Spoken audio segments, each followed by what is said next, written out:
Selamat siang pemirsa, seputar informasi kembali hadir di sela-sela aktivitas Anda bersama saya, Kala Oktaviani Brutu, yang akan memberikan berita terbaru dan teraktual. Pemirsa, virus cacar monyet atau monkeypox saat ini sedang gempar dibicarakan di kalangan masyarakat. Dikarenakan kasus cacar monyet atau monkeypox telah terkonfirmasi masuk di Indonesia. Hal ini disampaikan oleh Dr. Muhammad Syahril SPP MPH selaku juru bicara Kementerian Kesehatan dalam keterangan persnya yang diselenggarakan pada 20 Agustus 2022. Kasus pertama ini ditemukan pada tubuh seorang laki-laki berusia 27 tahun dengan riwayat perjalanan ke beberapa negara seperti Belanda, Swiss, Belgia, dan Prancis. Namun demikian, masyarakat diharapkan tetap dapat disiplin dalam menerapkan protokol kesehatan dan berbagai langkah pencegahan monkeypox, serta bersegera dalam melakukan isolasi mandiri dan melakukan pemeriksaan ke fasilitas kesehatan terdekat melalui fitur telemedicine apabila mengalami gejala monkeypox, agar bisa segera mendapat penanganan secara cepat dan tepat. Berikut wawancara lebih lanjut bersama Dr. Marcel di Rumah Sakit Siloam Karawaci mengenai virus cacar monyet atau monkeypox yang akan dilanjutkan oleh tim saya yaitu Gary dan Valian. Halo semuanya. Kami sedang bersama Dr. Marcel Timotius. Kami akan memulai wawancara kami dengan mengenai cacar monyet atau monkeypox. Oke. Selamat siang dok. Siang. Saya Giri Kerikada. Halo Giri. Dan rekan saya Valian Pino Andres. Ya, halo Valian. Pertama-tama dok, kami mau bertanya nih dok. Iya. Dokter ini sudah berapa lama ya menjadi dokter? Oke, nah perkenalkan diri dulu ya. Nama saya Dr. Marcel Timotius Handoko. Saya spesialisasinya adalah kedokteran keluarga layanan primer. Kalau di luar negeri namanya Family Medicine Specialist. Jadi fokusnya pada penanganan pencegahan penyakit dan penanganan penyakit kronis dan palliative care atau end of life. Nah, itu spesialisasi saya. Saya kurang lebih sudah hampir 12-13 tahun menjadi dokter.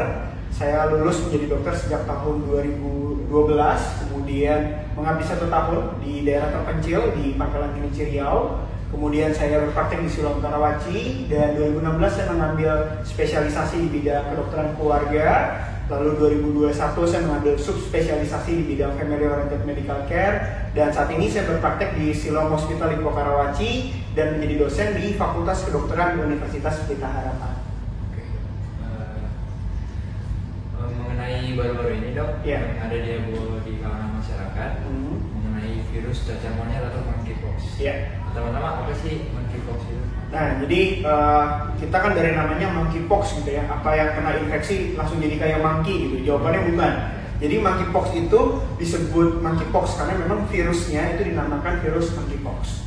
Jadi awal munculnya memang bukan pada manusia, tapi munculnya pada hewan monyet atau primata atau yang sejenis primata. Sehingga kita sebut monkeypox. Dan setelah dicari ada virus khusus yang berbeda yang dinamakan tadi monkeypox dan ternyata terjadi mutasi atau penularan pada manusia.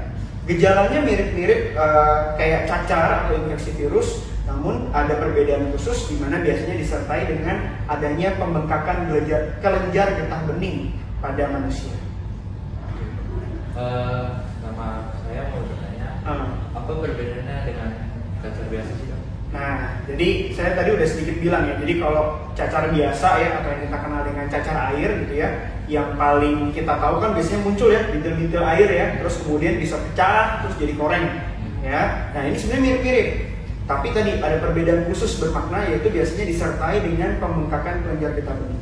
Jadi pada orang yang terkena monkeypox ya atau cacar monyet ini gitu ya, awalnya gejalanya nggak langsung bintil-bintil ada koreng-koreng itu enggak, tapi biasanya muncul dengan gejala ada seperti demam, nyeri otot ya, atau mirip gejala infeksi virus lainnya, ada agak sedikit flu, sakit kepala ya. Biasanya itu 1-3 hari awal barulah muncul bintil-bintil cairan gitu.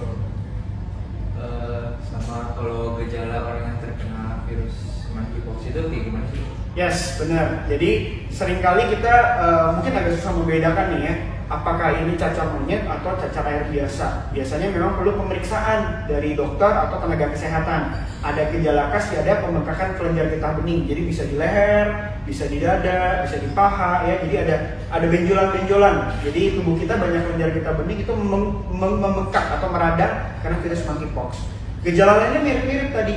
Ya, jadi ada dua fase. Jadi fase yang pertama namanya fase prodromal ya. Jadi saat virus itu masuk ke tubuh kita ya, itu biasanya nggak langsung muncul gejala. Dia ada masa inkubasi dulu. Ya, biasanya 7 sampai 14 hari bahkan 16 hari bisa juga inkubasi dari terjadi tertular, kemudian muncul gejala infeksi virus pada umumnya, sakit kepala, demam, nyeri otot, nyeri punggung ya. Setelah itu baru masuk ke fase berikutnya yang kita sebut fase erupsi. Fase erupsi itu tadi mulai muncul bintil-bintil air, biasanya mulai dari wajah lalu menyebar ke seluruh tubuh, dan bintil-bintil air yang pecah tadi biasanya muncul dalam bentuk koreng atau keropeng. Nah, itu yang fase-fase di mana biasanya bisa menularkan sama orang lain. Itu gejalanya. Untuk contoh penularan yang terjadi di masyarakat itu seperti apa sih, Dok? Nah, tadi saya ada sebutin yang kondisi paling menular adalah saat masuk ke fase erupsi ya, dimana mulai bintil-bintil air muncul, lalu ada keropeng-keropeng atau koreng-koreng ya. Nah, itu adalah fase paling menular. Jadi kalau yang fase prodromal tadi biasa makan waktu 1 sampai 3 hari atau bahkan 1 minggu, lalu masuk fase erupsi tadi bisa sampai 2 sampai 3 minggu. Nah, 2-3 minggu itu fase paling menular. Menularnya bagaimana? Kalau misalnya Gary ketemu orang yang menderita monkeypox, lalu terjadi sentuhan kulit atau cairan tubuh, ya. Karena cairan tubuh selain dari luka-luka yang ada, bisa juga lewat droplet atau cairan. Misalnya kita ngomong nih, tanpa sadar kan ada yang keluar nih, ada yang muncrat gitu ya. Nah, itu ternyata bisa infeksius atau menular, ya. Atau bisa juga memang menular lewat cairan tubuh yang lain, seperti terjadinya hubungan seksual. Biasanya ada terjadi pertukaran droplet, nah itu tentunya bisa menjadi penularan juga. Menurut dokter, cara paling efektif untuk mencegah cacar monyet ini bagaimana, Dok? Yes, jadi pencegahannya tentunya yang pertama, tadi kita udah tahu nih penularannya, ada kontak ya. Tentunya harus menghindari kontak dengan orang yang diduga ya biasa menderita monkeypox. Kalau ada gejala-gejala positif tadi yang kemungkinan mirip, harus disuruh periksa ya. Biasanya orangnya akan setelah pemeriksaan akan dilakukan isolasi kalau memang positif menderita monkeypox ya. Nah, kondisi-kondisi tersebut kalau kita bicara mau cegah maksimal lagi, gimana caranya gitu ya, selain tadi menghindari kontak, tentunya kalau orang yang kontak tadi satu bergejala, yang kedua punya riwayat pasca bepergian dari negara atau kota yang ada kejadian monkeypox, tentunya akan lebih berisiko ya. Nah, hal itu yang kita bisa hindari ya. Selain memang ada protokol lain atau cara lain ya, ini memang belakangan ini sudah ditemukan vaksinnya dan sudah disetujui oleh WHO dan BPOM Indonesia. Pemberian vaksin juga direkomendasikan kalau memang termasuk kelompok berisiko atau ada risiko bepergian ke daerah yang memang terjadi kasus monkeypox. Untuk isolasi kan mengalami isolasi 2-4 minggu. Untuk orang yang sudah sembuh dari cacar monyet atau monkeypox ini, apakah memiliki potensi untuk terkena kembali? Yes, nah ini tadi dokter lupa jelasin nih Gary sama kalian. Jadi kenapa sih monkeypox itu kok dikatakan jadi pandemi ya, dinyatakan pandemi sama WHO waktu bulan Agustus kemarin? Karena ternyata monkeypox yang sekarang itu kasusnya muncul itu monkeypox dengan virus jenis baru ya, atau mereka bermutasi, sehingga di virus yang baru ini ternyata memiliki angka kesakitan atau morbiditas yang meningkat dan resiko angka kematian atau mortalitas itu menjadi lebih tinggi. Sehingga WHO menyatakan ini kalau dibiarkan atau tidak dinyatakan pandemi, takutnya menjadi penularan yang terjadi di seluruh dunia. Dinyatakan pandemi sehingga negara-negara lebih berwaspada pada negara yang memang ditemukan kasus monkeypox, terutama tadi tipe yang kedua. Nah, kalau orang tadi sudah misalnya diperiksa ternyata dinyatakan positif nih monkeypox, biasa fase erupsi tadi yang 2-3 minggu atau bahkan sampai 4 minggu itu kita lakukan isolasi ya. Kalau dengan kondisi pandemi saat ini memang isolasinya direkomendasikannya dilakukannya di rumah sakit karena takutnya tipe virusnya jenis yang baru dan penularannya bisa meningkat ya atau berbahaya. Nah, itu setelah 2-3 minggu kalau memang fase erupsinya sudah membaik ya, biasanya keropengnya sudah kering atau bahkan sudah hilang ya, vesikelnya tidak ada, maka seseorang tersebut bisa dibilang sudah tidak lagi menular. Untuk mengenai penularan monkeypox, menurut dokter rata-rata itu yang dapat tertular monkeypox itu rata-rata di umur berapa? Nah, jadi kalau penularan monkeypox ini tidak mengenal usia, ya, tidak mengenal jenis kelamin. Jadi sebenarnya siapapun bisa terkena, ya. Namun kembali lagi ini penyakit yang merupakan infeksi virus. Sehingga kalau kita bicara infeksi virus ya, pada saat kapan sih kita mudah terinfeksi virus? Selain terjadi paparan, biasanya dipengaruhi oleh seseorang tersebut mengalami penurunan daya tahan tubuh. Maka dari itu, pada orang-orang yang memang punya penyakit lain seperti kanker, diabetes, kasus gagal ginjal atau penyakit lainnya yang menyebabkan imunnya turun, ya itu perlu diwaspadai ya kalau memang kontak atau bertemu orang yang memiliki gejala monkeypox atau tadi beriwayat bepergian ke daerah yang ada monkeypox. Untuk beberapa pertanyaan lainnya saya serahkan kepada rekan saya, Dok. Oke. Baik, Dr. Marcel. Yes. Saya tadi sudah perkenalkan, mas saya Falian ya. Oke. Saya mau bertanya nih, Dok. Nah, jadi kan katanya sudah ada vaksin yang sudah disetujui oleh pemerintah ya. Betul. Nah, untuk vaksin itu sendiri dapat diberikan kepada masyarakat itu pada umur berapa atau pada saat kapan? Ya, saat ini memang karena vaksinnya juga ada jenis baru dan ini disiapkan untuk tadi mutasi virus yang jenis baru ya. Memang vaksin monkeypox ini diberikan pada kelompok berisiko dulu aja. Ya, jadi bukan kayak kemarin waktu COVID, ya semua wajib divaksin COVID enggak. Saat ini pada kelompok berisiko. Nah, pertanyaannya siapa sih kelompok berisiko?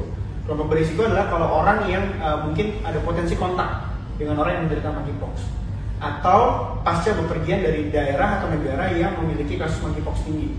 Kemudian kelompok lain apa?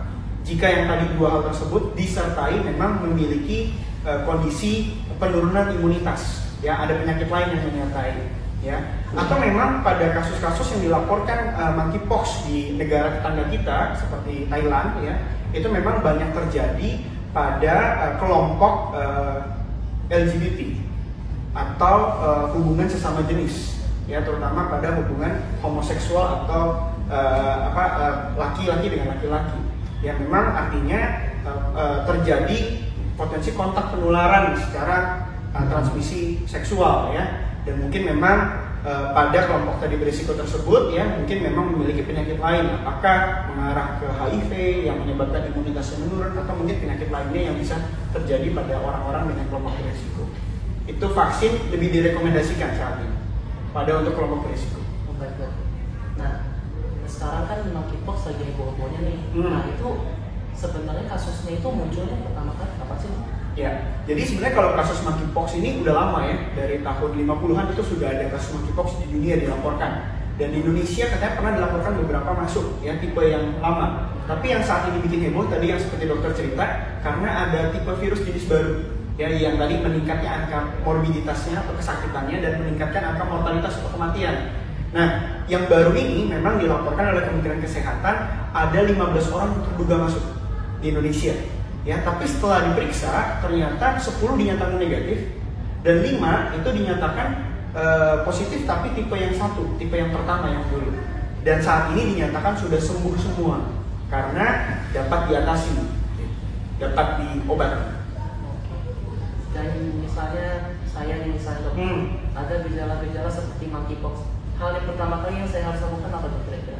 Ya, jadi memang kan gejalanya kayak tadi dokter bilang mirip-mirip infeksi virus yang lainnya kalian. Jadi mungkin nggak akan kepikiran kalau ini monkeypox, kecuali memang kamu pernah kontak dengan orang yang tadi gejalanya bintil-bintil, keropeng-keropeng, ya seluruh tubuh, ya itu pasti juga udah tahu oh saya kemungkinan monkeypox.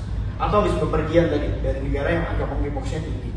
Nah, kalau misalnya kamu ada mengalami seperti itu, tentunya harus kunjungi fasilitas kesehatan terdekat, ya untuk dilakukan pemeriksaan lebih lanjut. Ya, yang kita takutkan tadi, kalau kamu mungkin terpapar jenis virus monkeypox yang baru, ya sehingga apa? Resiko kesakitan dan angka resiko kematiannya meningkat. Nah, karena tipe yang pertama resiko kematiannya rendah, makanya bisa sembuh sendiri atau kita biasanya mengobatinya dengan mengobati gejalanya saja, ya. Bahkan kalau misalnya dilakukan pemeriksaan gejalanya cukup masif, baru ada pemberian tambahan seperti antivirus buat menekan virusnya. Tapi yang utama memang dari daya tahan tubuh yang disupport untuk bisa pulih sendiri, ya sembuh sendiri. Walaupun memang ada jangka waktunya ya sampai fase tadi erupsinya selesai. Oke dok, baik dok. Oke, mungkin cukup sekian pertanyaan dari saya dan juga akhiri. Oke. Terima kasih atas waktu dokter yang telah kamu luangkan kepada kami berdua untuk melakukan wawancara eksklusif ini ya dok ya. Ya sudah di tengah-tengah kesibukan. Mungkin cukup sekian, dan terima kasih kepada pemirsa yang sudah menonton kami, dan selamat sore. Bertambahnya jumlah penduduk dan kepemilikan kendaraan menyebabkan tingginya tingkat kepadatan lalu lintas di kawasan Jabodetabek. Mobilitas penduduk yang sangat tinggi akhirnya berdampak pada rutinitas kemacetan yang dirasa kian bertambah parah dari waktu ke waktu. Semrawut, ruwet, dan macet sudah menjadi identitas keseharian di jalanan ibu kota. Kemacetan yang terjadi secara situasional tersebut terus diantisipasi dengan sejumlah kebijakan dari pemerintah Provinsi DKI Jakarta. Mulai dari aturan ganjil genap, penambahan moda transportasi publik, hingga peningkatan infrastruktur jalan yang juga melibatkan kuncuran dana dari pemerintah pusat. Hanya saja, sejumlah langkah antisipasi tersebut belum membuahkan hasil secara maksimal. Kemacetan terus terjadi dan tampaknya kian sulit untuk diatasi. Sebagai ibu kota negara, keputusan politik Jakarta berhubungan dengan warga negara seluruh Republik. Jakarta juga punya daya tawar tersendiri bagi aktivitas ekonomi, sosial, dan budaya. Meskipun demikian, Jakarta kini menjadi sorotan nasional dan global. Jakarta dinobatkan sebagai kota terkotor karena polusi udara tinggi. Beberapa media internasional menobatkan Jakarta sebagai kota paling tercemar di dunia. Situs IQ Air di tanggal 11 Agustus 2023 menyatakan kualitas udara di Jakarta berada dalam kategori tidak sehat dan tak layak hidup. Pemerintah DKI Jakarta mengimbau warga untuk mengurangi aktivitas di luar ruangan, terutama bagi kelompok rentan seperti anak-anak, lansia, dan mereka yang memiliki masalah pernafasan. Selain itu, warga juga diingatkan untuk menggunakan masker saat berada di luar ruangan. Sekian berita yang dapat saya sampaikan untuk hari ini.